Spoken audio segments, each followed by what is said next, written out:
सनातन धर्म ज्ञान गंगा चैनल में आप सभी का स्वागत है। मेरे प्यारे कृष्ण भक्तों, आप सभी को जय श्री कृष्ण। श्री भगवान आप सभी का जीवन आनंदमय, मंगलमय, भक्तिमय तथा धर्म की राह में अग्रसर करें, ऐसी मेरी श्री भगवान जी से प्रार्थना है। मेरे प्यारे कृष्ण भक्तों, सनातन धर्म ज्ञान गंगा चैनल में हमारे आज की वीडियो का विषय है परमात्मा को, उनकी सत्ता को, उनके विज्ञान को समझना लगभग नामुमकिन है। मेरे प्यारे कृष्ण भक्तों, आज संसार के हर धर्म में परमात्मा की, उनकी विज्ञान की, उनकी सत्ता की अलग अलग परिभाषाएं हैं। हमारे सनातन धर्म को ही देख लीजिए। हमारे सनातन धर्म में भी कई प्रकार के मत हैं। एक मत कहता है कि ईश्वर निर्गुण निराकार है, वह कभी सगुण रूप धारण नहीं करता। एक मत यह कहता है कि ईश्वर निर्गुण निराकार के साथ सगुण साकार भी हैं और वो समय समय पे अवतार लेके सृष्टि में आते हैं। वास्तविक सत्य क्या है यह मेरा मानना है कि इससे वास्तव में सभी वंचित हैं।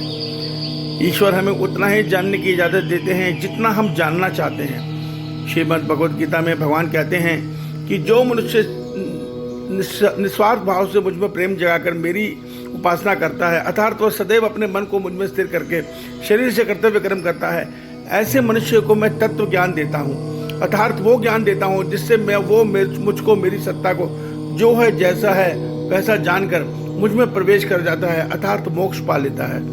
मेरे प्यारे कृष्ण भक्तों, मगर मेरा मानना यह है कि वास्तव में हम मनुष्य या देवी देवता या त्रिदेव उतना ही जान सकते हैं जितना ईश्वर हमें जानना चाहते हैं।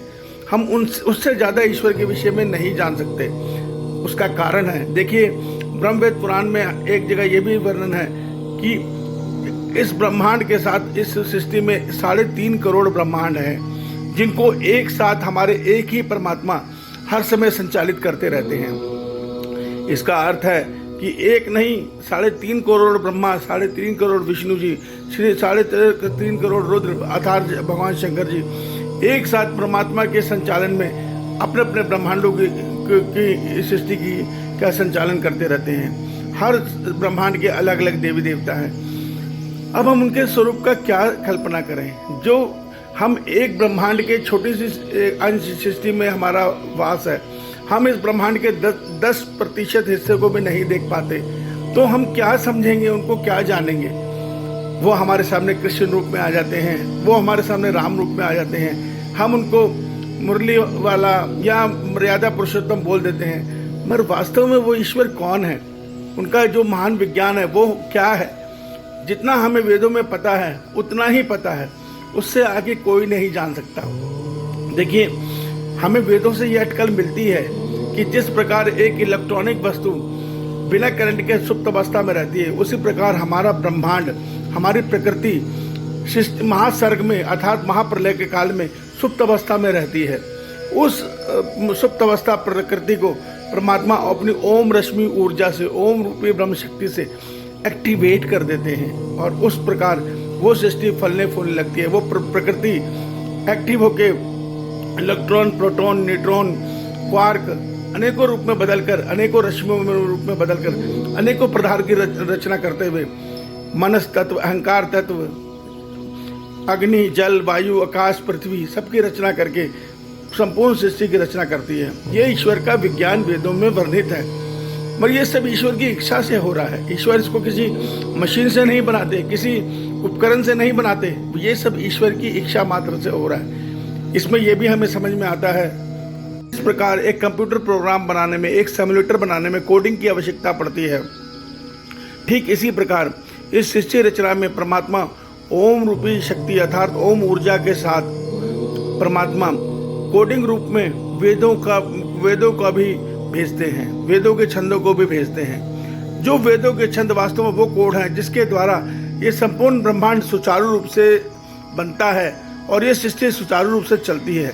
उन वेदों के छंदों में संपूर्ण कर्म विधान है, सारी सृष्टि के लिए निर्देश है, सभी देवताओं के लिए निर्देश है। वो उसी प्रकार सृष्टि का संचालन कर रहे हैं। हम इतना ही विज्ञान समझ पाए हैं, इससे आगे हम नहीं जानते कि ईश्वर का वास्तविक स्वरूप क्या है, क्योंकि जहाँ वास्तविक स्वरूप की बात आती है वहाँ वेद कहते हैं ईश्वर अव्यक्त है। श्रीमद् भगवद गीता के अध्याय 8 के श्लोक 21 में कहते हैं, मैं अपने परम धाम में अपने अव्यक्त भाव में वास करता हूँ। देखिए, यहाँ पे कई मत ये कहते हैं कि परम धाम में भगवान श्री कृष्ण जी रूप में ही वास करते हैं, मगर भगवान ने स्वयं इसका खंडन किया है। गीता में भगवान ने अध्याय 8 के श्लोक 21 में बोला है कि मैं अपने परम धाम में अव्यक्त भाव में वास करता हूँ, अर्थात वो भाव जिसको कोई नहीं जानता। तो हम वास्तव में ईश्वर को नहीं जानते। हम ईश्वर को छोड़िए, हम उनका अंश आत्मा है, हम आत्मा को भी नहीं जानते। आत्मा को भी अव्यक्त बोला गया है। आज इस संसार में आत्मा के लिए भी अनेक अनेक प्रकार की व्याख्याएं हैं। तो मेरे प्यारे कृष्ण भक्तों, हमें ईश्वर को जानने में ज़्यादा बुद्धि नहीं लगानी चाहिए। हमें केवल एक सत्य समझना है कि ईश्वर का श्रीमद् भगवद गीता में और वेदों में एक ही आदेश है कि ये सृष्टि का जो महासागर जो संचालन है ये चलता रहेगा दिन और रात की तरह। हर दिन आएगा, वो दिन खत्म होकर नया दिन आ जाएगा, फिर अगले दिन नए क्रम शुरू हो जाएगा।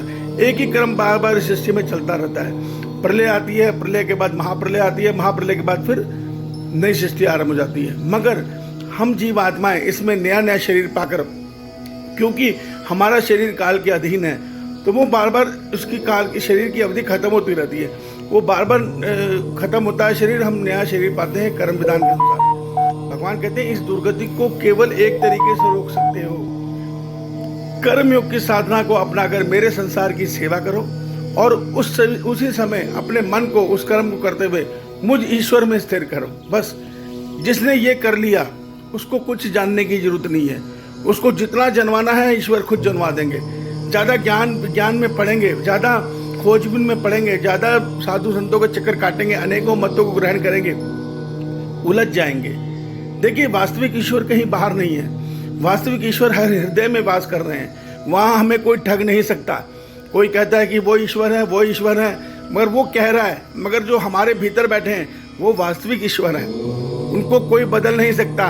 भगवान गीता में कहते हैं मैं ही हर जीव की आत्मा हूँ। तो मेरे प्यारे कृष्ण भक्तों, ठगे जाने की क्या जरूरत है। ईश्वर हमारे भीतर बैठे हैं, शरीर हमारा हमारे साथ है। अपने शरीर से कर्म करें, कर्म योग के द्वारा संसार की सेवा करें, प्राणी मात्र की सेवा करें और इस मन से आनंदमय ईश्वर को में स्थिर करके सदैव परमानंद में रहें। यही मुक्ति का मार्ग है, यही मोक्ष का मार्ग है। मेरे प्यारे कृष्ण भक्तों, हमें नहीं जानना अपने ईश्वर को, हमें अपने ईश्वर के आनंद स्वरूप में स्थिर होना है। जय श्री कृष्णा। ईश्वर आप सभी का कल्याण करे। जय श्री कृष्णा।